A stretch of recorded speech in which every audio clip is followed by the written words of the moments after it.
सकाळी छान अशी देवपूजा झाली आणि आज छोले बनवायचे होते. देवपूजा होत होती तोपर्यंत मी कुकरमध्ये छोले वगैरे टाकलेले होते.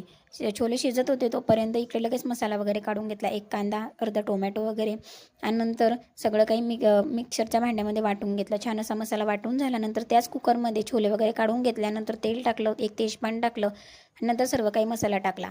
जर टोमॅटो वगैरे जर भाजीमध्ये घेतलं, लाल भाजीमध्ये, तर भाजी अजून जास्त घट्ट येते आणि छान बनते.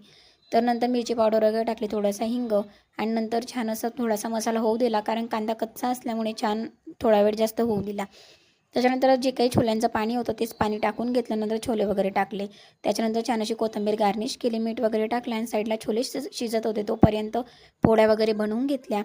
त्याच्यानंतर गरमागरम छोल्यांची भाजी आणि पोळ्या. ही रेसिपी आवडली असेल तर नक्की ट्राय करून बघा. खूप छान झाली होती. अशी छोल्यांची भाजी लवकर होते आणि झटपट, स्वयंपाकालासुद्धा वेळ लागत नाही. तर अशा पद्धतीने आम्ही दोघांनी जेवण करून घेतलं. तर थँक्यू. असा होता माझा आजचा दिवस. बाय.